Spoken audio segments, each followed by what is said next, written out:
오늘 우리에게 새날을 주신 하나님을 찬양하겠습니다. 찬송가 400장 찬양합니다.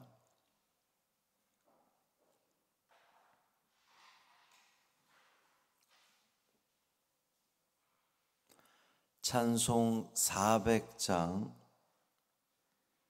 험한 시험 물속에서 찬양함으로 새벽 기도회를 시작하겠습니다. 험한 시험 물속에서 나를 건져주시고 노한 풍랑 지나도록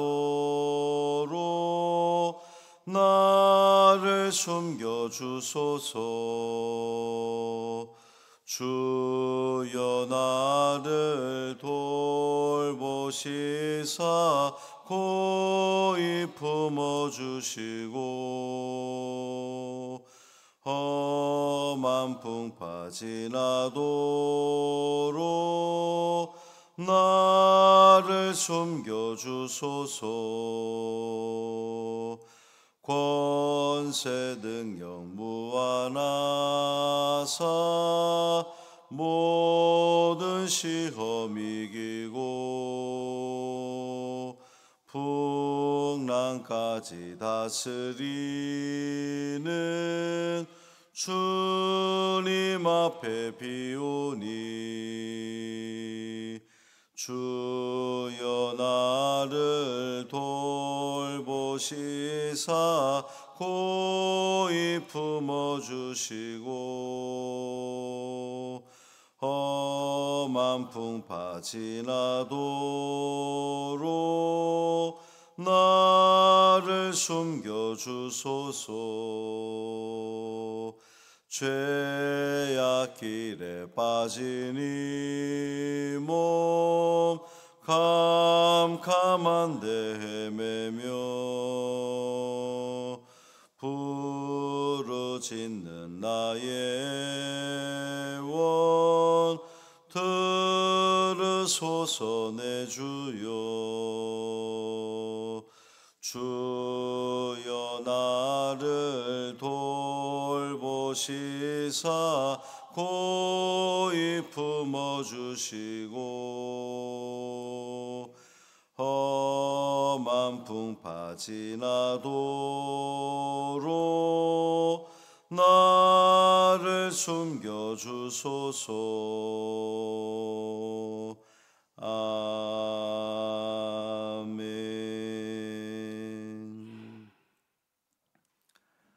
사도신경으로 우리의 신앙을 고백하겠습니다.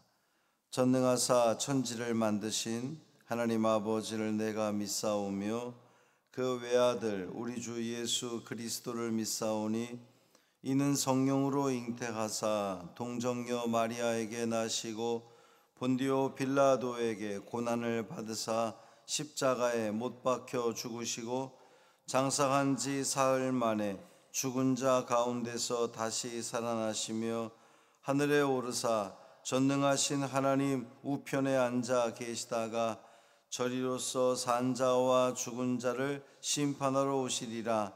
성령을 믿사오며 거룩한 공회와 성도가 서로 교통하는 것과 죄를 사하여 주시는 것과 몸이 다시 사는 것과 영원히 사는 것을 믿사옵나이다. 아멘. 전도서 7장 23절부터 29절까지 말씀입니다.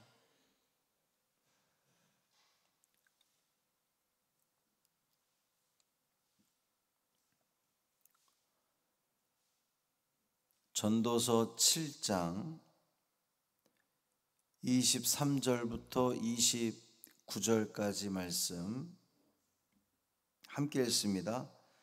내가 이 모든 것을 지혜로 시험하며 스스로 이르기를 내가 지혜자가 되리라 하였으나 지혜가 나를 멀리 하였도다.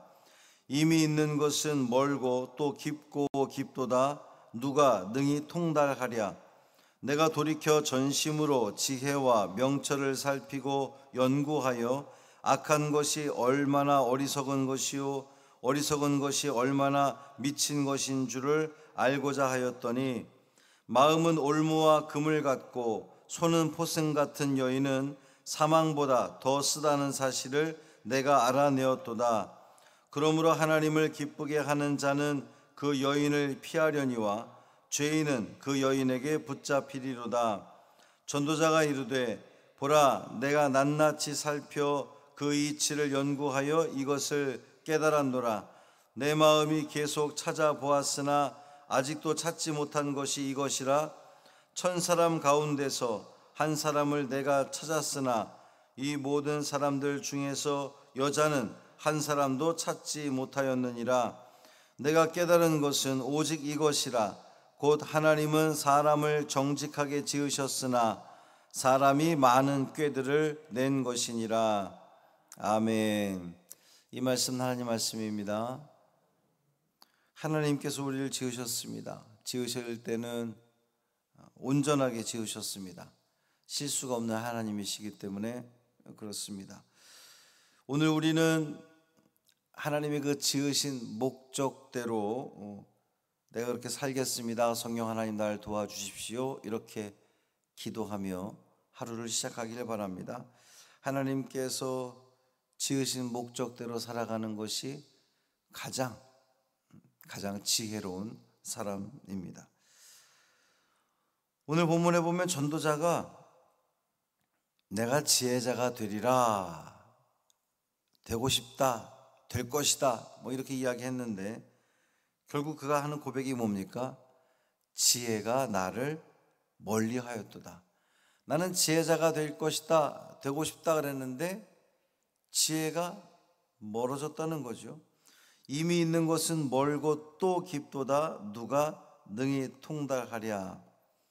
여기서 알 수 있는 것은 이 지혜라고 하는 것이 내가 갖고 싶다고 가져지는 게 아니라는 거예요. 내가 지혜로워야지, 지혜롭고 싶어, 그렇다고 해서 지혜로울 수 있는 것이 아니라는 거죠.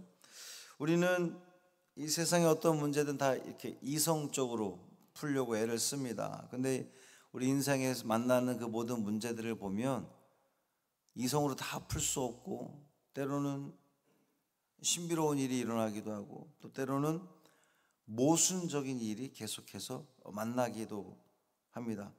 그렇기 때문에 전도자는 지혜를 구하되 그것을 자기 의의 도구로 삼는 것이 아니라 하나님 앞에서 겸손히 구해야 된다는 것을 지금 이야기하는 거예요. 욥을 보면 그렇습니다. 욥은 의로운 사람이었는데 어느 날 갑작스러운 고난을 당했습니다. 재산도 잃고 자녀도 잃고 건강도 잃었습니다. 친구들이 말하죠. 내가 죄를 지었으니까 하나님으로부터 벌을 받는 건 아니겠느냐? 그때 욥은 억울했습니다. 나는 그런 죄를 지은 적이 없다. 그가 알고 싶었던 것, 욥이 궁금했던 건 왜예요? 왜? 하나님, 왜 접니까?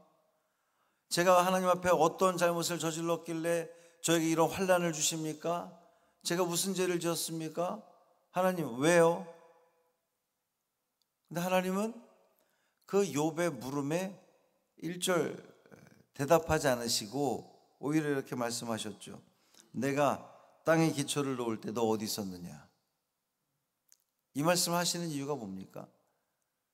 이 세상 돌아가는 모든 일들 네 힘으로 돼서 할 수 있는 게 그 무엇이 있었더냐? 네가 지금 누리는 것, 누려왔던 것, 네 힘대로 된 것이냐? 아니지 않느냐?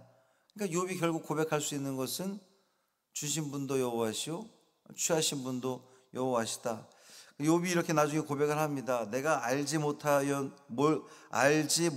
일을 말했습니다. 스스로 깨닫지 못했던 일들을 내가 결국 말했습니다.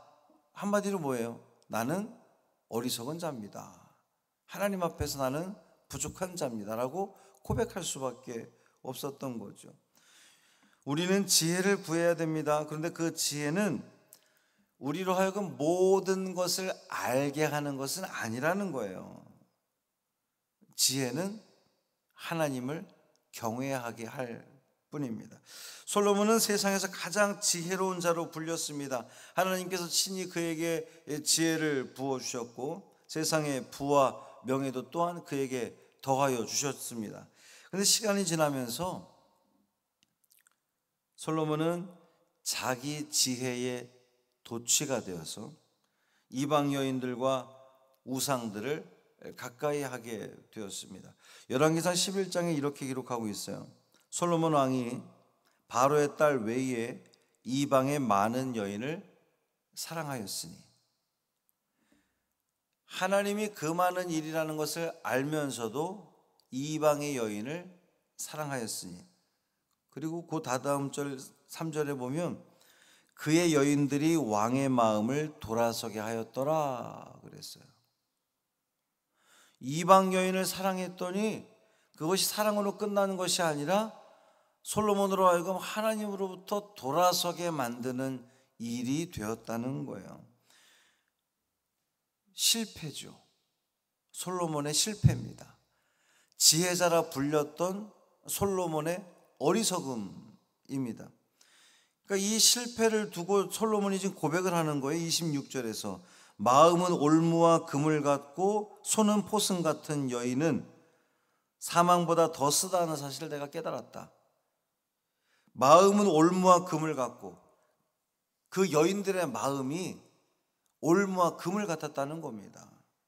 손은 포승줄 같은 여인, 그러니까 그 마음에서 악한 마음을 가지고 솔로몬에게 다가와서 솔로몬으로 하여금 꼼짝 못하게 만들었던 그 여인들이 사망보다 더 쓰다는 것, 죽음보다 더 나쁘다는 것을 비로소 깨닫게 됐다는 거예요. 누가? 솔로몬이요. 언제? 인생의 말년에 그것을 깨달았다는 거예요. 오해하지 말 것은, 여기 뭐 다 그 의로운 여인을 찾아봤지만 여인은 아무도 없었다라고 지금 표현하고 뭐 이러는데, 이것이 어떤 그 여성 혐오라든지 어떤 여성 성차별, 이것을 이야기하는 것은 아닙니다. 솔로몬 자신의 깊은 후회, 또 인간의 지혜가 아무리 뛰어나도 하나님을 의지하지 않으면 결국 인간은 넘어질 수밖에 없다는 걸 지금 이야기하는 거예요. 그러니까 깨달은 거죠, 솔로몬이. 마지막 29절 오늘 말씀의 결론인데, 하나님은 사람을 정직하게 지으셨으나 사람이 많은 꾀들을 낸 것이니라 그랬습니다. 하나님의 창조는 언제나 정직했습니다.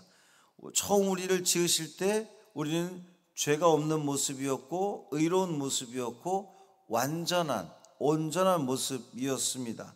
우리 그렇게 지음 받았어요. 근데 문제는 인간이 자기 방식대로 살아가려고, 자기 꾀로 살아가려고 하다 보니까 범죄하여서 하나님으로부터 멀어지게 된 것이죠. 솔로몬의 실패가 어디서부터 나왔다는 겁니까? 그의 꾀로부터. 그러니까 하나님이 주신 지혜가 아닌 그의 꾀로부터, 하나님으로부터 멀어지게 되었다는 거예요. 그게 실패하게 되었다는 겁니다. 사랑하는 형제 자매 여러분, 오늘 이 말씀을 통해 우리가 깨닫게 되는 것은, 지혜라고 하는 것은 내가 얻으려고 한다고 얻어지는 것이 아니라는 것이죠. 그러면 누군가 준다는 얘기인데, 누가 준다는 겁니까? 하나님이 주신다는 겁니다. 하나님의 선물이에요. 그러니 우리는 내가 지혜로워야지, 오늘 시작을 그렇게 했잖아요, 솔로몬이. 내가 지혜로운 자가 되려 하였으나 안 된다는 겁니다. 하나님이 주셔야. 그러니까 오늘 우리는 하나님, 저에게 지혜를 주십시오, 하늘의 지혜를 주십시오, 간구해야 됩니다. 뿐만 아니라 지혜는 삶의 실패를 통해서 자라게 된다는 것을 우리는 깨닫게 됩니다. 가장 지혜로운 사람 솔로몬이었지만 그가 실패한 이후에야 비로소 말년에 깨닫게 된 거죠.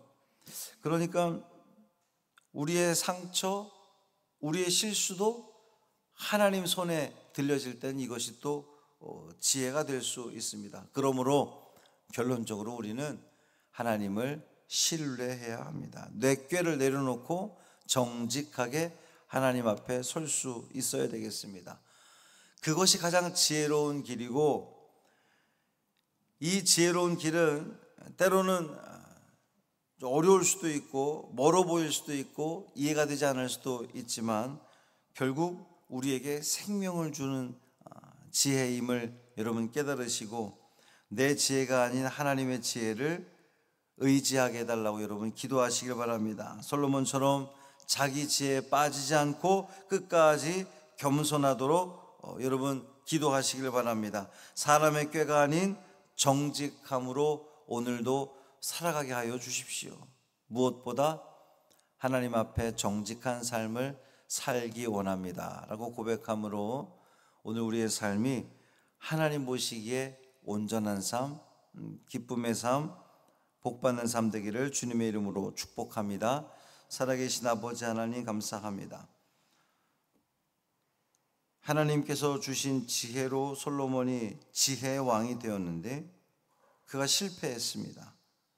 그의 실패는 자기 꾀로 인하여서 자기 생각대로 하나님 말씀을 스스로 해석하고 잘못 해석하고 그릇된 길로 가다가 결국에는 그는 실패자가 되었습니다. 주님, 오늘 우리도 내 꾀, 내 생각, 내 의지 따라가는 것이 아니라 오직 하나님이 주신 지혜 가운데 살게 하여 주옵소서. 이 지혜 내가 얻고자 한다고 얻어지는 것 아니고 전적인 하나님의 선물인 것을 우린 다시 한번 깨닫게 됩니다. 주여, 우리에게 지혜를 주옵소서. 옳고 그름을 분별할 수 있는 지혜를 주옵소서. 하나님의 뜻과 하나님의 뜻으로부터 멀어지는 삶이 어떠한 것인지를 분별하게 하여 주옵소서. 하나님 앞에서 정직하게 온전하게 이 하루를 살아가는 우리가 됨으로 말미암아 참된 지혜자 됨으로 주님이 주시는 그 모든 은혜 다 누리는 복된 이 하루 되게 하여 주옵소서. 예수님의 이름으로 축복하며 기도합니다. 아멘.